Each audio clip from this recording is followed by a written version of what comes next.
The Fanatec GT2 European Series comes to Valencia this weekend, the penultimate event of the championship season, with 2 races here and then 2 to run at Paul Ricard, the traditional seed for the final races.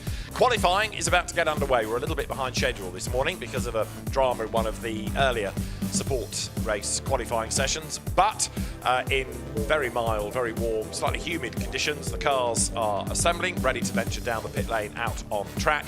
Fans are in the grandstands because not only is there lots of racing here this weekend, the Spanish Vol Race initiative is on track, which always attracts loads of highly modified, highly tuned cars, whether it's for parades, for drifting, you name it, and that always brings lots of fans along as well. Drivers getting themselves limbered up, doing stretching exercises, ready to clamber on board the cars. And of course, as you see Stefano Ortelli in the background talking to drivers, it'll be one driver, one session. Hans Reiter operating the KTMs that come from the True Racing team, and also KTMs run by RTR Project. Jan Krabec, for example, one of the drivers of a KTM who's been very, very quick indeed this season in the AM class.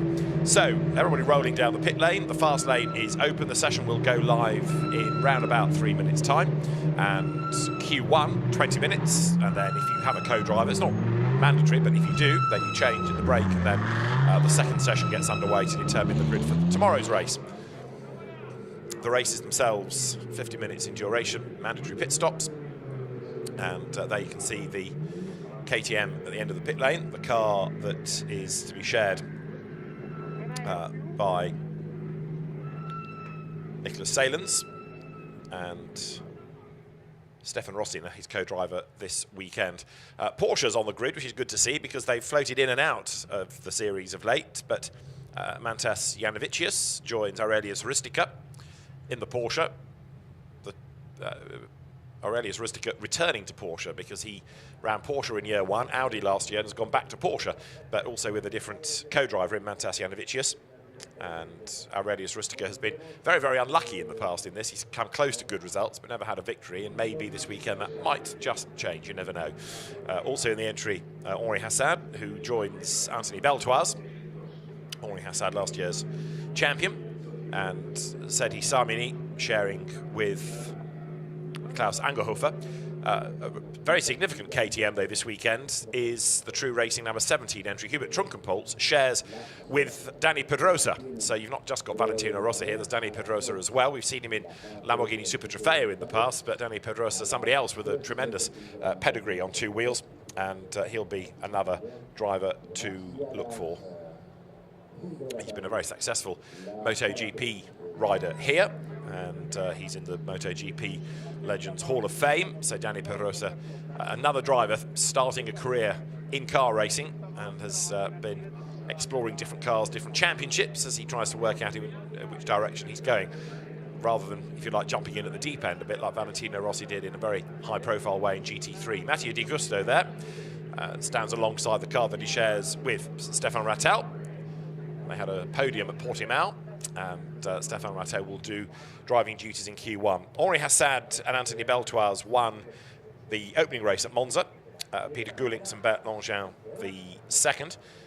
Nicholas Salins and Stefan Rossina shared the wins with Mauro Benjamin Ricci at the Red Bull Ring. Then they went to Dijon, where Martin Koch and Reinhard Koffler had a win, and Peter Gulings and Stinus Langin won the other. And then at Portimao, again, Peter Gulings and Stinus Langin took a race win, as also did once more Henri Hassad, who's there in the car, and Anthony Beltoise, who crouches down beside him. So the field will be released any moment. I think we've got about 10 seconds before the cars are released out on track. So green flag should now be shown. It is. Qualifying underway. 9:11 is good to go, that being the Ebi Motors Porsche of Leonardo Gorini, one of the soloists. The Swiss driver. Mercedes AMG represented on the grid as well. You've got the returning Ricci, father and son, Mauro and Benjamin. We've seen them in GT3, we've seen them in GT4, adding GT2 to the list this year, and being race winners as well. So by the look of it, Mauro Ricci to go first. So cars venturing out on track then. So Mauro Ricci in number 61, Henri Hassad in 67, Stefan Rattel I think we'd spotted in 88. And this 20-minute session underway. You might think 20 minutes isn't very long, but yesterday they had lots of free practice, so they've had a lot of track time, and then this is where they've got to deliver now. The pressure ramps up a little bit. 812, the MZR Motorsport Zentrum Ried entry, Martin Koch and Reinhard Koffler. Martin Koch ventures out first in that car. And they've had one race win together this year, so should be drivers to watch, I would have thought. They should be very competitive indeed.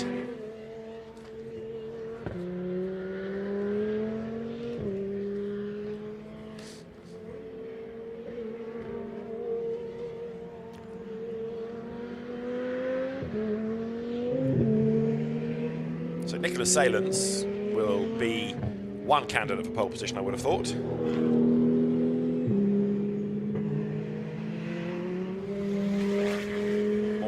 Venturing on track.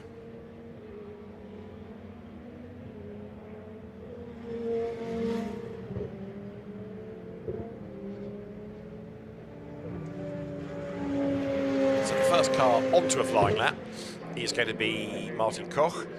Others set to be released, including Mauro Ricci. So the team's working through a plan here. Down towards turn one goes Martin Koch, and now onto a proper flying lap. So the road relatively quiet for the moment, but it's going to get busier as the last few cars are shepherded out of the pit lane. Clock ticks on down as you look at the KTM coming up now through the top of the circuit. Make the run down the hill. And so Martin Koch gets out of the way, lets the quicker KTM come blasting past him. So whether Martin Koch is looking for track position or whether he's going to bail at the end of this lap because he's got a problem, time will tell. But for the moment, not going as quickly as one might have anticipated.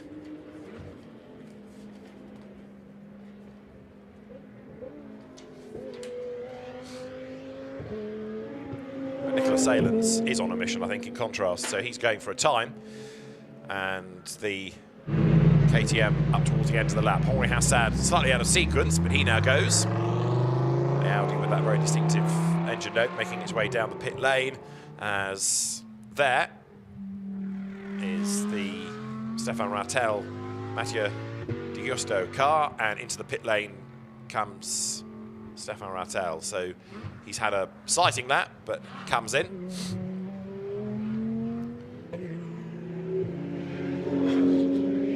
In the meantime, the Porsche of Leonardo Gorini goes for a time, and Jan Krabec has done the absolute best of anybody in the first sector on this lap, in fact, in his KTM. So Leonardo Gorini up towards the end of a lap.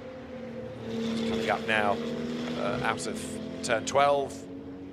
Long arc to the left of 13 follows. That's Krabec in the meantime. Absolute best sector 1. Personal best in sector 2. He's raced in the German GT4 Championship. He's raced in the Creventic long distance races. He's raced in the KTM Crossbow Battle in Eastern Europe. So an experienced driver as Jan Krabec goes through, puts himself at the top of the times on a 1 minute 37.478. So that's 0.2 quicker than Klaus Angerhofer. KTM's to the fore. Very quick cars and relatively inexpensive compared to other brands. So although it's nice to have the Porsches and the Audis and the Mercedes, you've still got this big group of KTMs that are equally competitive. Henri Hassad there getting out of the way, as now out of turn 4 comes Klaus Angerhofer, who now could be on for an improved lap time because he's done a personal and an absolute best. Angerhofer then to the end of the lap. And also looking quick, Nicholas Salens, who's done 2 absolute bests. You can see 2 purples So Angerhofer's lap might be good enough to overhaul Jan Krabec. He will go over the timing line now and does go quicker. So Angerhofer to the top, 1:35. So a big gain that, a second and a half quicker than Jan Krabec. But Nicholas Salins through the traffic up towards the timing line. Should put him on pole. It does, with a perfect lap time, 3 absolute bests, and a 1:35.2 is 7/10 quicker than anybody else. Great effort that by Nicholas Salins. He may now consider that's all he needs to do and park the car, but we'll see if anybody can get close to that. There's still time, of course, in a 20-minute session to do a fair number of laps. Watching on from the pit lane, you can see from the RTR Projects squad, Jan Krabec's team keeping an eye on the fact that he's 4th fastest. The bright yellow Audi here, Peter Gulink's and Stinus Longin, Bert Longin's son, who's taken over effectively that seat and is continuing the family tradition of being a very rapid GT racer. Stinus Longin, who's come from the Belgian racing series, started off in a Clio, went to BMWs. He's raced in the Euro NASCAR series, class champion, and Pro-Am champion last year in GT2. So Stinus Longin, very rapid driver. It would be interesting to see what he could do in a GT3 car, but in GT2 certainly he's very rapid. Running out of road almost there. Martin Koch in the KTM. Henri Hassad doing good things in sectors. Klaus Angerhofer back to the top of the times ahead of Jean-Luc Bobelic's Mercedes now. 1:35.8 for Bobelic, 35.6 for Angerhofer. Henri Hassad goes through, goes 3rd. So 12 cars we have in total, but the order being much shuffled as now Mantas Janavicius, who's been a regular Porsche racer in one make events, goes through into the last sector, coming out of turn 12 there. He's done the absolute best in sector 1, personal best in sector 2. Fights the car into turn 14, pulls the pin, fires it up towards the line. We've had 1 or 2 cancellations of lap times already, and as through goes Janavicius, that puts him fastest, 1:35.427, 2/10 up. And there's nothing I can see on the timing screen about track limit dramas for him on that lap. So all looked good, as also keeping an eye to an improved lap time will be Mauro Ricci, who is on his way coming out of turn 3 at the moment.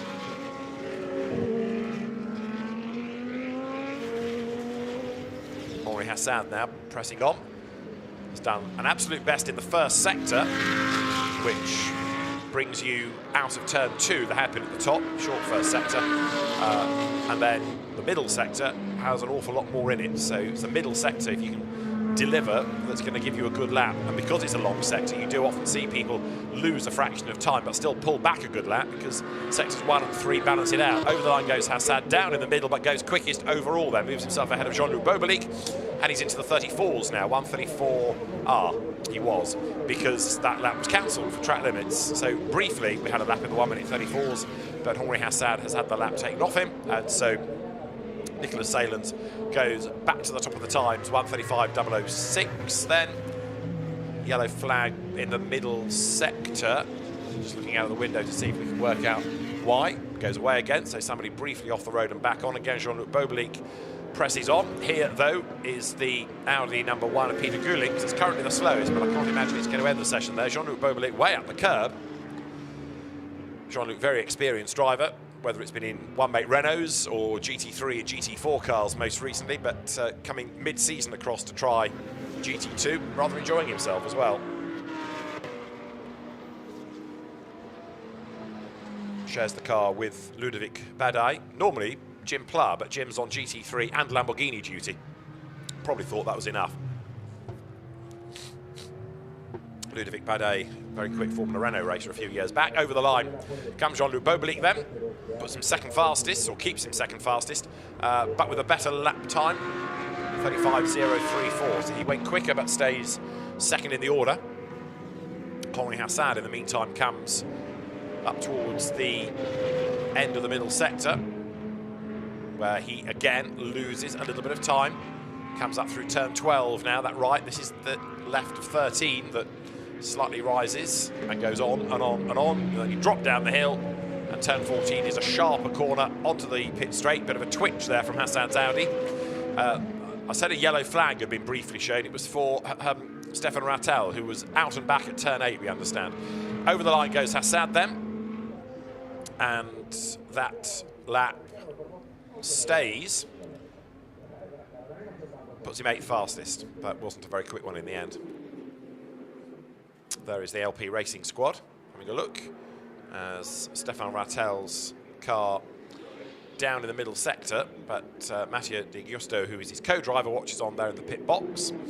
Others improving include Peter Gullings, up to 5th fastest now. This is Stefan Rattel heading towards the timing line. So let's see, heading into the pit lane. So second pit stop of the session. You get the feeling that he's just not overly happy with the Audi here.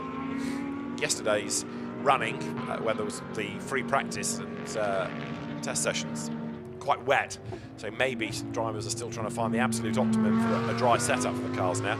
Peter Gullings up towards the end of the lap. Breaks the beam, and 5th becomes 4th for the Dutch driver. So Jean-Luc Bobelik is ahead of Nicholas Salins, then Mantas Janowicius, then Peter Gullings, 4th quickest. Surprisingly, Mauro Ricci is still at the bottom of the times. I would have thought by now that, and you just saw the blue Mercedes in question coming out of turn 14, I'd have thought that would have been higher up the order.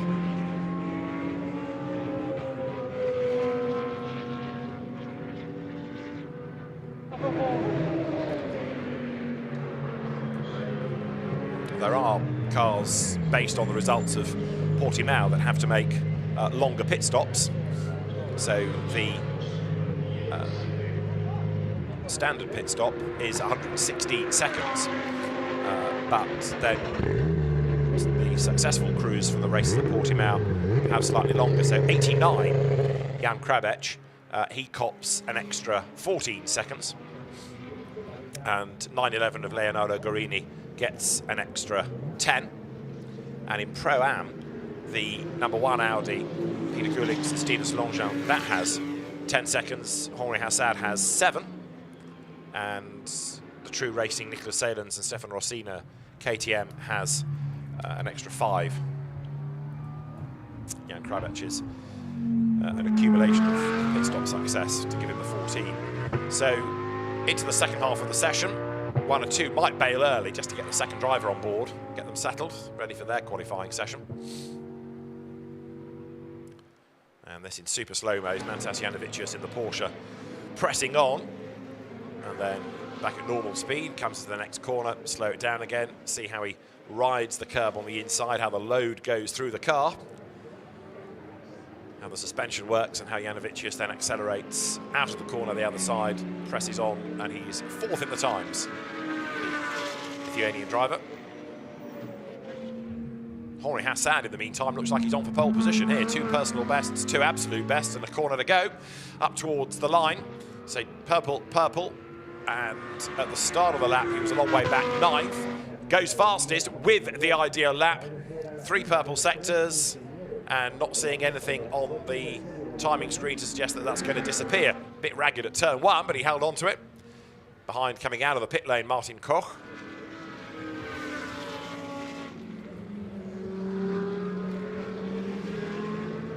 So, number 67 Audi, Henri Hassad at the wheel, now the fastest. And he's back right off on this next lap. So, whether he goes again remains to be seen. And Jean-Luc Bobelik's Mercedes in the garage, is it? Or is that, no, that's the GT3 car. So Jean-Luc Bobelik walks away, work done for the moment. And Ludovic Badet will get on board 87. That will go in the next part of qualifying. 15 Nicholas Salins up towards the end of the middle sector. Makes that run along the short straight. Flicks into turn 12. Again, rides the curb there.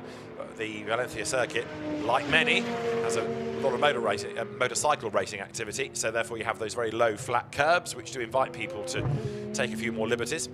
And Nicholas Salins then up towards the timing line, should break the beam with, I don't think necessarily an improvement looking at the sectors.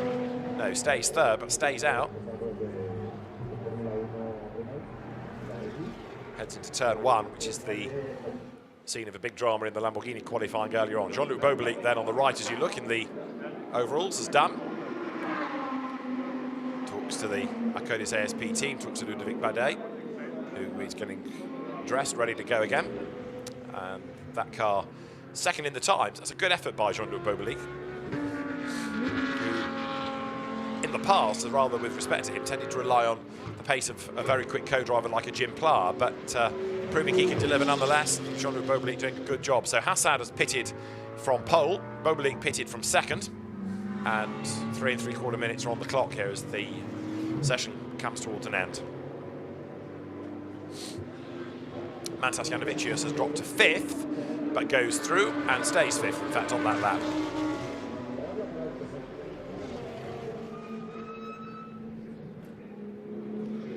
So that's the car that is the fastest currently. Jorge Hassad into the pit lane. He will give way to Anthony Beltoise for the second stint.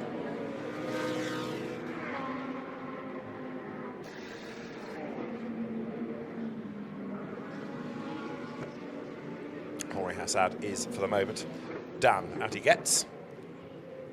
So they are the Pro-Am class leaders, Jorge Hassad and Anthony Beltoise, with a win and a second last time out. So they come here 3 points ahead in the championship. And it was here that Jorge Hassad won the AM title last year. So it's been a kind circuit to him in the past, the Valencia circuit. Hubert Trunkenpolz, in the meantime, still trying to get himself a little bit higher up the order. He is currently at the foot of the time, so there should be time to find here.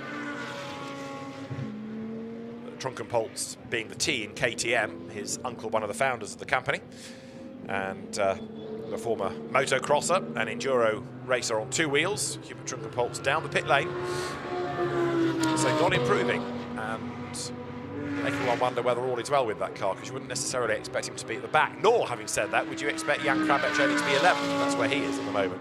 Peter Gulinks then, not improving on this lap, but he did last time to go second, so Peter Gulinks way wide there. That would be a track limit finger wag, so he thinks, I'll bail, come to the pit lane.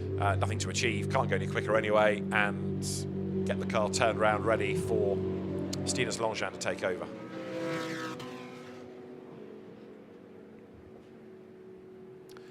In super slow-mo there is Martin Koch, the KTM.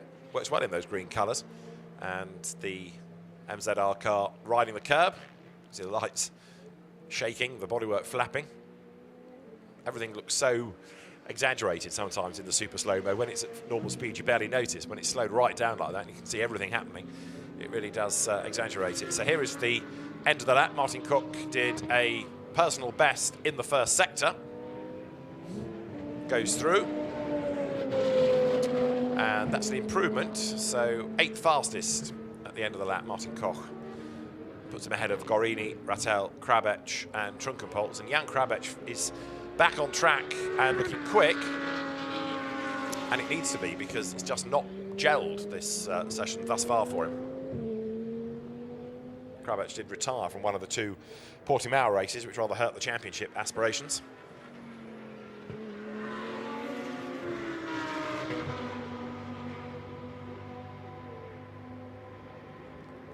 So he's done a personal best, but he's down in the middle sector. And he has lost about 7/10 in that middle sector to the absolute sector 2 best. So an improvement certainly is possible for Krabach on this lap, even if it's not going to put him onto pole position. Let's see. He needs to be in the low 1:34s for outright pole, and he breaks the beam and does a 35.9, puts him up to 8th. So it was an improvement as predicted, but not good enough for the pointy end of the grid. And the flag is out as well, so Q1 at an end.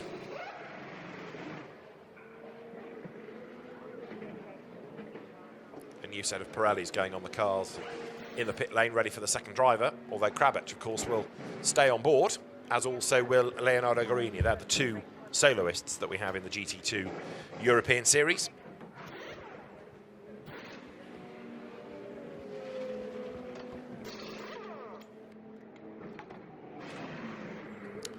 So tyres on, and in a moment or two, the final few cars will venture back down the pit lane. There is this break between the two sessions, and then we will be underway for the second session, which determines the grid for tomorrow's race. What you've just seen determines the grid for today's.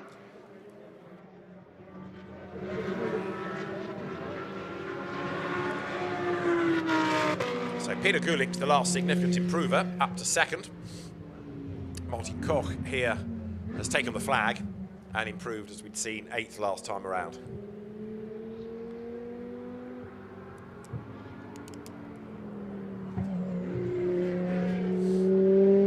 So, an in-lap and then a change of driver. Martin Koch to give way to Reinhard Koffler, who was another quick Formula Renault racer, getting on for 20 years ago, but made a name for himself in single-seaters. Serhi Samini ready to get on board his True Racing KTM. Serhi Samini sharing with Klaus Angerhofer in a car that was 6th fastest in Angerhofer's hands in Q1. So Henri Hassad is the fastest by 0.3 of a second. And Gemma Scott is down in the pit lane to have a word with our pole position driver. Henri, félicitations, congratulations, that's pole for race 1. Thank you, thank you. It is always very, very nice. It is always very nice to do a pole. But I was afraid because I did a very good lap, but in this lap I was out of the track, so it was delete. And the lap after, I did a spin. So I said to myself in the car, okay, now calm, and prepare to a new lap. And the last lap was very good because all the sector was purple, so it is a pole. Well, that calming word you had with yourself certainly works. It's a great session. Well done. Thank you. Thank you. So a spin and a lap time deleted, but he still came out on top. So Henri Hassad in super slow-mo, using those slightly flatter curves on the inside of the corner, sets the lineup for the next. In the background, Martin Koch in the KTM. So great images these from the super slow-mo camera of the Audi of Henri Hassad, the car run by the LP racing team, Luca Piri's team. Luca himself has been a regular on the grid over the last couple of seasons, but now he's got so many cars to run, looking after the customers rather than being a driver.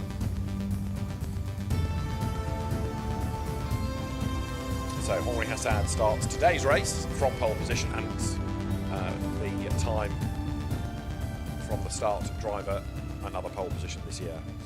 Right, so this is the order at the end of Q1 then. Henri Hassad takes pole from Peter Gulinks, and then Jean-Luc Bobelik third, Nicholas Salens fourth from Mantas Janavicius. Then you've got sixth quickest Klaus Angerhofer ahead of Mauro Ricci, Martin Koch eighth ahead of Jan Krabec, ninth, then 10th Leonardo Guarini, Stefan Rattel 11th, and Hubert Trunkenpol sharing with Danny Pedrosa only 12th. 1 and 2 though, I think you might think are slightly out of position, but we'll see what happens in Q2. Highlights of Q1 began with Henri Hassad blasting off down the pit lane. 1 or 2 others just biding their time before they joined in, waiting to see, if you like, what the target was. Stefan Rattel made an early pit stop, tried to recover the time, but then also had a second pit stop, and the lap time never quite clicked for the LP Audi, making one fear that there might be a small issue. In contrast, number 15, the Nicholas Salens KTM, that was going well, and so also was Jean-Luc Bobelik, who managed to put the Mercedes up to second fastest.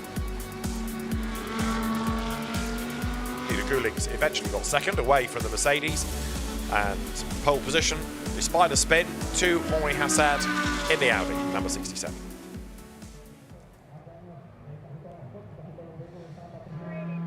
So drivers getting themselves ready for Q2. Ludovic Badet will jump on board the Mercedes of Jean-Luc Bobelic. Benjamin Ricci will take over the family car from his father. And before we get Q2 underway, we might be able to talk to Nicholas Salins. Gemma has caught up with him in the pit lane. Nicholas, you just said to me how hot it is out there on track, and quite a tough session, but a fourth, are you happy with that? Yeah, P4 is good. The KTM did a very good job. The other teams are also very, very competitive, of course, with the BOP, but everybody has his meaning about that. But we are very happy P4. It's very hot today, yes. Yesterday we had a lot of rain, so we were not able to test a lot in the hot and in the dry conditions, but okay, we are very happy. We are in the second line, so we hope to have a good race later on this afternoon. How difficult is it here for overtaking?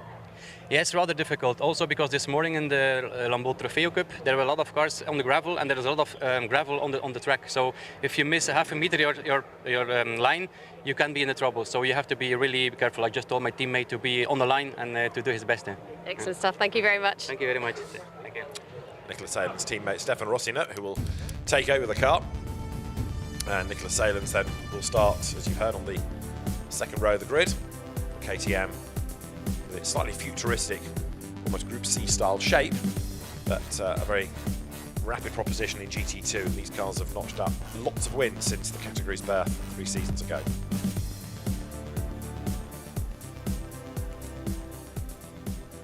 Anthony Beltois is now on board number 67, so that's the car that's already got 1 pole, thanks to Henri Hassad.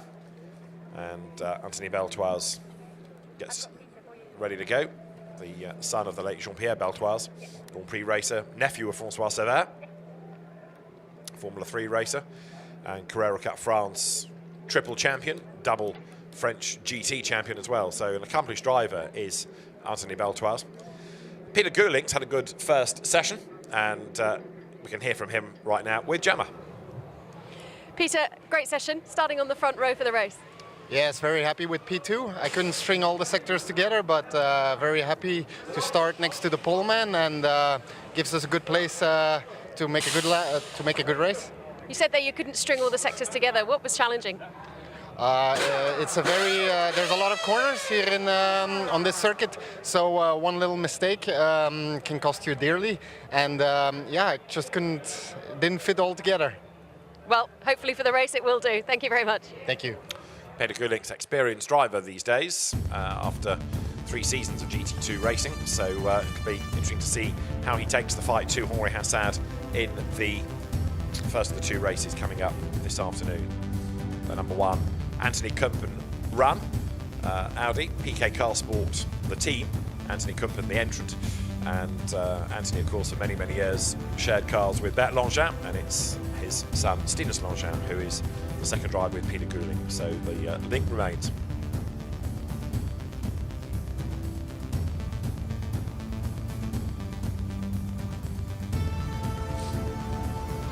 So in super slow-mo, Peter Gulink's Audi working its way over the curbs and then diving down towards turn 5. So the fast lane is open. We are not far away, I think, from getting the next 20 minutes of this qualifying session underway. These cars race at the end of the day at 5 o'clock. So the grid for that already decided. This is the grid for tomorrow's race that's going to be fought out next. And tomorrow the cars have the breakfast race at 10:15. So the team's ready to send them all out on track.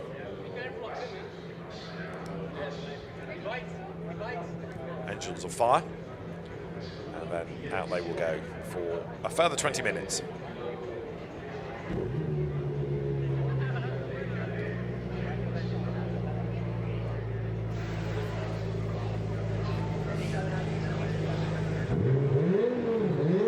Green light shown at the end of the pit lane, green flag waved, and so the session is live. Not everybody that keen to get on with the programme, but 1 or 2 do go out.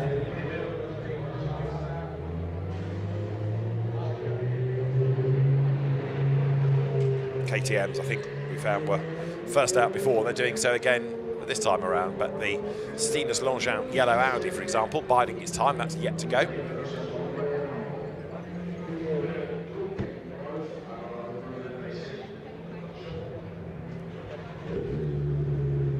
Team's getting ready to marshal the troops down the pit road. But for the moment, only a couple of cars really on track.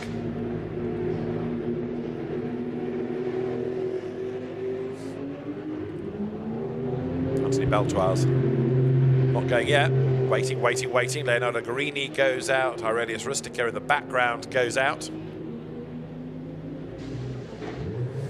This entry, which is of bronze and silver graded drivers. And if you want to race on your own, you can't be a silver, it's got to be bronze only.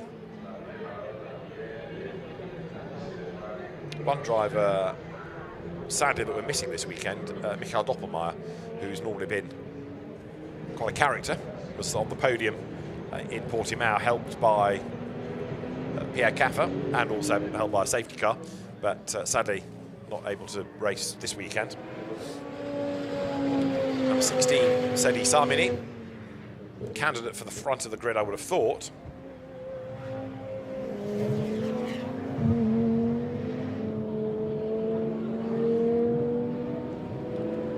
Over the line goes the KTM now. Got Danny Pedrosa on track as well.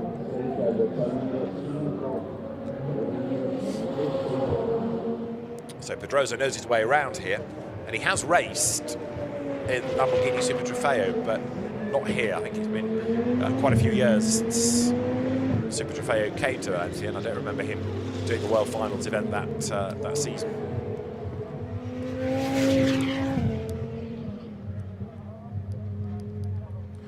So number 16 you're looking at, Sedi Samini, who has always been quick since he came into the GT2 series. Sedi Samini with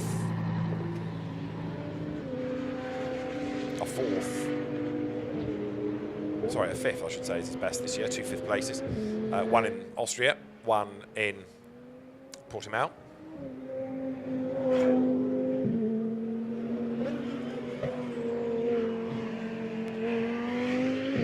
So Sedi Samini attacks the 20-minute session. The clock ticks on down, but this is going to be the first target time, if you like, the first proper lap we've seen with absolute best in the sectors, with really nothing to judge it against as yet. So what we get here will be a benchmark more than anything.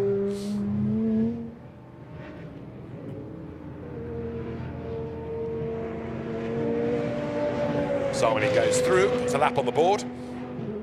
1:36.398. So that's the target everyone now has to aim for in super slow-mo here. See how much curve the car took.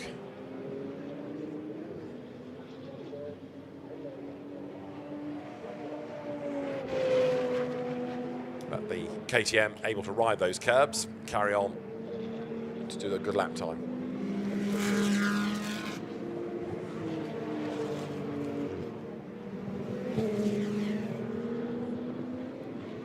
So Samini was the fastest, but has had that initial lap taken off him. Yes, for track limits, of course he was. So that means we only now have a lap time for anybody from Leonardo Guarini. So it's the age-old problem. Drivers try and push, but if you push a little bit too much and you exceed those track limits, the lap time disappears. You don't get much of a warning. It just gets taken off you. Great noise from the Porsche. Leonardo Guarini second to the similar car of Aurelius Rustica.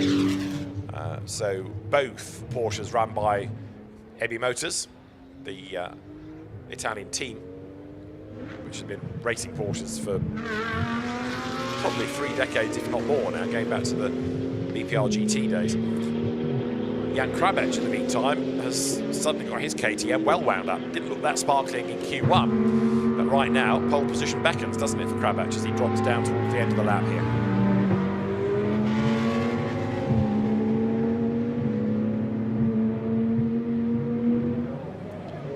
So Rustica's time 1:38.4, Krabech a 35.1. So that puts him fastest. Other KTMs coming out of the pit lane, keeping out of the way. But Jan Krabech goes to the top of the times. We've still not got everybody out on track though yet. So Samani has got to do a time because he's had his best one taken off him. His only one taken off him. Beltoise is out there. Benjamin Ricci is out there. Ludovic Badet is out there, but they've not yet done a time.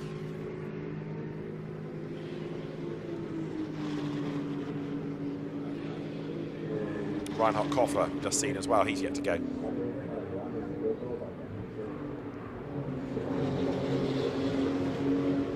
Right, Aurelius Rustica through, but the last lap that he's done has been cancelled for track limit offences. So Krabech, Rustica, Gorini, Danny Pedrosa now up to 4th. He's done a 1:42.081. And Rustica carries on in the Porsche.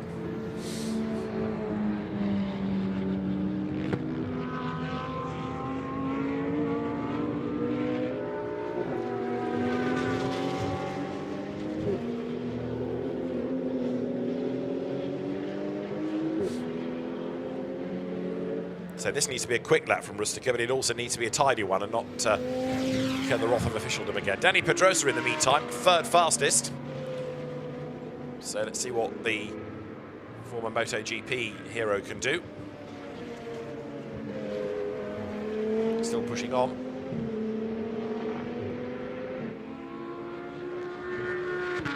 Personal best in the first sector. And Aurelius Rustica, 2 personal bests now.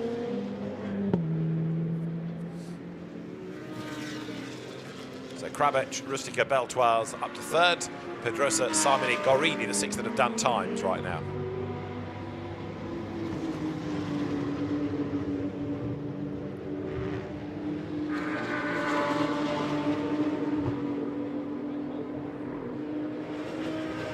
So Pedrosa, 2 personal bests. The 3-time world champion, 125 champion, and double 250 champion. He was the youngest ever to win the 250 championship. And now turning his attention to cars. Goes 2nd quickest, Danny Pedrosa. 3/10 down, so an improvement, but 2nd to Jan Krabech.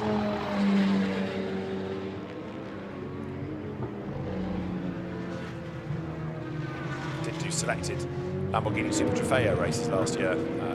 Pedrosa, the former Honda racer. Right, Benjamin Ricci goes through, and that puts him fastest in the Mercedes. 1:35.020, 10th up on the opposition then. Stefan Rosina also pressing on.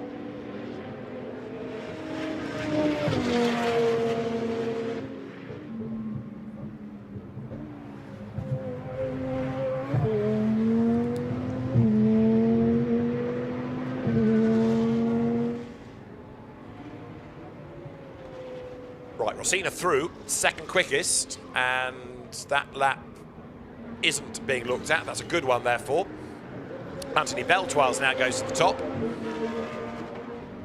This lap for Sedi Samini is going to go, but the lap here for Rosina is okay. Beltoise fastest, 1:34.1. Did that last time around to put him up at the top of the times.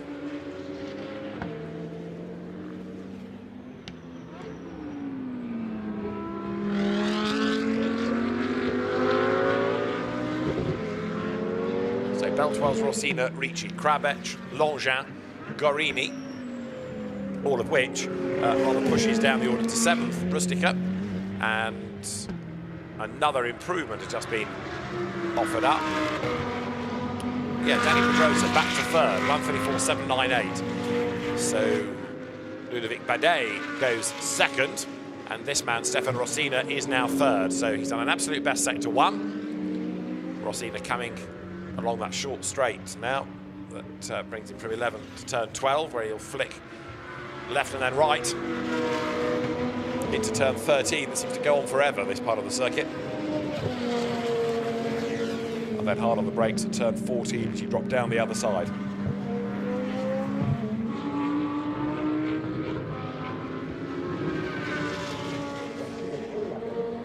So Rossina through, and that's fastest to absolute best, bookending the lap. Put him at the top of the times, 1:33.866 now for Stefan Rossina. Stinus Longchamp goes even faster. He does a 33.738, so 0.128 of a second now the margin.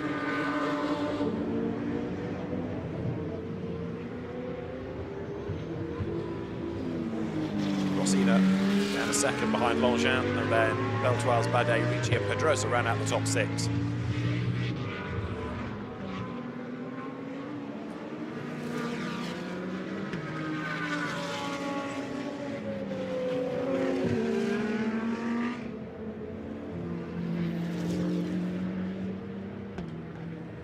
So the session has still 8 3/4 minutes to run, and 67 there, Ludovic Badet, sorry, Anthony Beltoire's, 87 Ludovic Badet, 67 Anthony Beltoire's, down to second, but on this lap, did an improvement in the first sector, down a bit in the middle, comes towards the timing line, breaks the beam, and stays second, lost out in the last sector as well. So in the end, no improvement.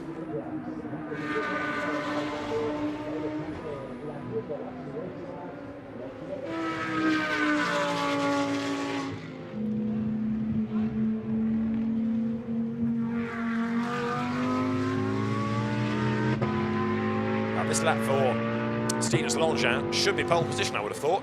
Comes up towards the line, as long as he's kept it within the white lines. He does go quickest of all, a 1:33.853, only 13 thousandths quicker than Stefan Rossina, illustrating how competitive GT2 is, but it is fastest for Longchamp then. The last track limit deletion was for Seni Samini. Danny Pedrosa in the meantime here, getting on with the job, 6th quickest. So new car to Danny Pedrosa, the Spanish racer, but going nicely up towards the line here.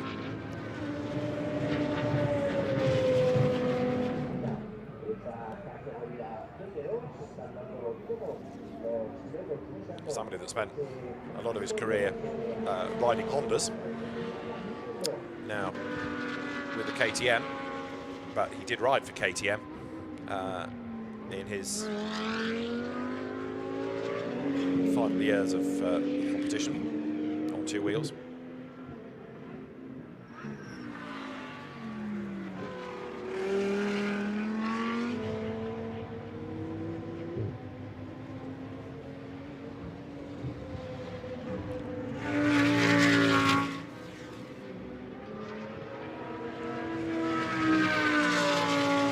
Rather surprised everybody when he went to be a development and test rider for KTM, but now turning his attention to 4-wheel KTMs. Beltoire's back to the top. Longchamp tries to fight back, and as he goes over the timing line, does fight back, does go quickest again, 1:33.700, so by 95 thousandths he's back on top.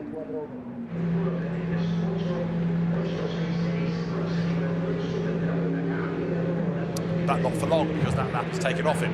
So Longchamp's lap time disappears. There, Benjamin Ricci heads down the pit lane. 5th quickest, session done. Having been rather concerned about Stefan Rattel's Audi in Q1, Mattia Di Giusto is having no better fortune, seemingly, and is slowest. And Di Giusto is quick. That much we've seen this year. So, as you look there at Anthony Beltoire's getting out of harm's way, Mattia Di Giusto now up to 5th quickest, just gone through and has strung together the lap that he's been searching for all session. So it's worked for him at last, he's gone through.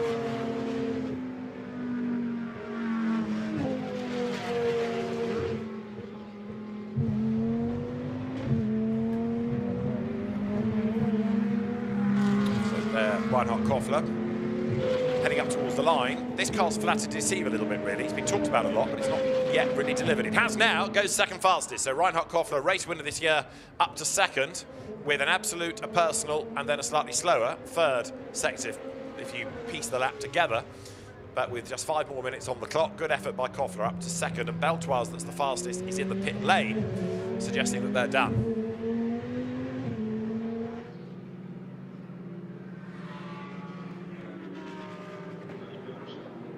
So there, Danny Pedrosa is contemplating going back out, but I think about to loosen the belts. Let's see. He is 8th fastest. That's the car that is 5th, Ludovic Badet, the Mercedes. But for the moment, Rock is picking up pace. In the meantime, Mattia Di Giusto, who is 6th fastest after Reinhard Koffler's energies, goes very, very wide indeed coming out of the last corner. And the lap that he's on has been cancelled anyway, so that lap's not going to do anything for Di Giusto. Goes through. It was slower anyhow, but it doesn't count because it was already notified on the timing screen that it would be lost to track limit violations.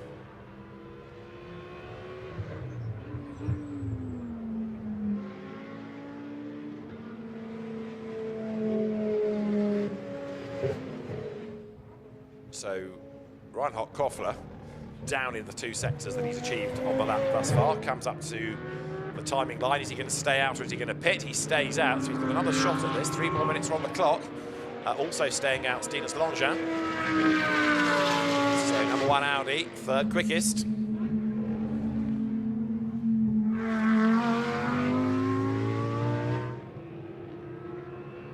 Up towards the timing line comes Longin, goes through and stays 3rd. So none of the sectors an improvement on that lap for him.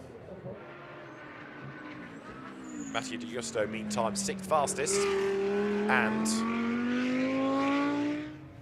has improved in the 1st sector. But this lap is cancelled as well because about 20 seconds ago he ran wide at a corner, and so cancellation of the lap.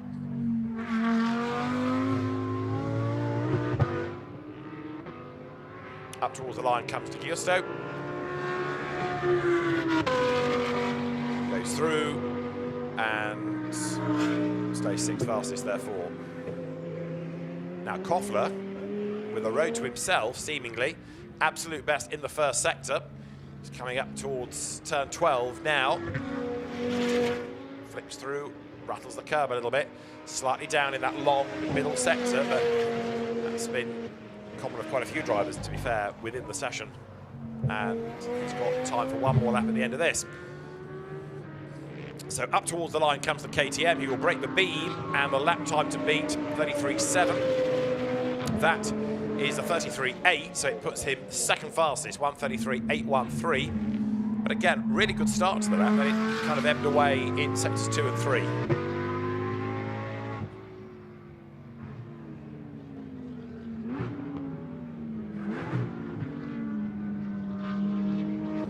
So down the pit lane, 3rd fastest in the end, comes Stinus Longin. Mattia Di Giusto's not done yet, though, he's still pressing on.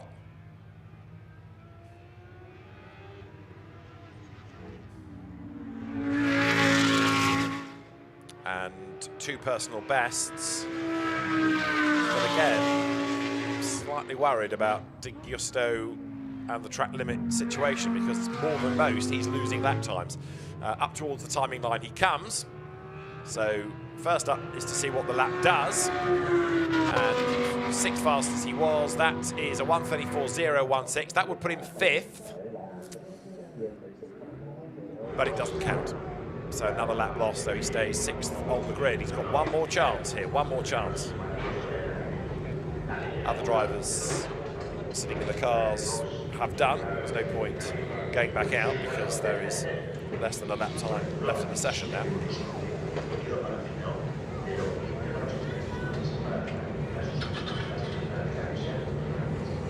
So Beltoise, Koffler, Longin, Morsina, Badet, Di Giusto, Ricci Jr., Pedrosa, Krabach, Samini, Gorini, Rustica, the order. Surprised actually the Porsches are so far down, 11 to 12 at the times. The flag is out then, so the session's at an end.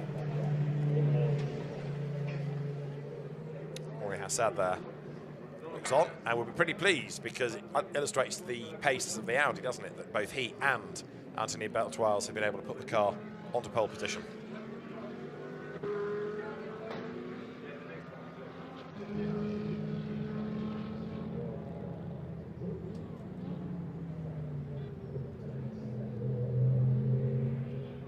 down the pit lane come others that have taken the flag.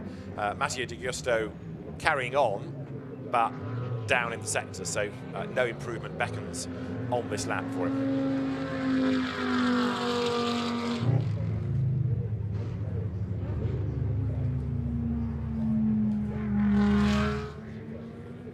So the Audi pits. What will be interesting now is to see, with the drivers having had some dry running, whereas yesterday was largely wet, what lessons are learned and how the cars can be improved again going into the first race this afternoon. But qualifying done, and Anthony Beltoise it is, who is the fastest in Q2 from Reinhard Koffler and Stinus Longchamp. So let's just run through the order at the end of that qualifying session. Henri Hassad taking pole for race 1. Co-driver Anthony Beltoise taking pole for race 2. Stinus Longchamp second, ahead of Ludovic Badet. Stefan Rossina fourth, ahead of, I was going to say Aurelius Rustica, but what's on the screen is not right, because Aurelius Rustica is the slowest. So that, I think, is Q1's order again, even though it's badged as Q2.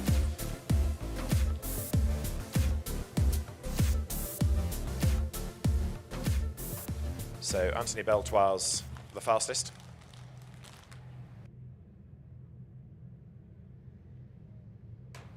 So we'll try and have a look at Q2 in a second, but for the correct order. But Anthony Beltoise, Reinhard Koffler, Stinus Longchamp, the top 3. There is Stinus Longchamp, third fastest.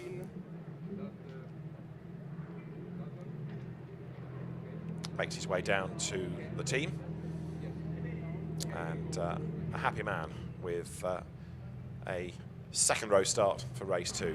Right, let's have a look at the highlights then. Cars being waved down the pit lane with the Benjamin Ricci Mercedes in the end only being 7th, even though they've been race winners this year. Benjamin and Mara thought that might have been slightly more pacey. This car was a little bit better, the sister car of Ludovic Badet, 5th quickest, that achieved by the end of the session.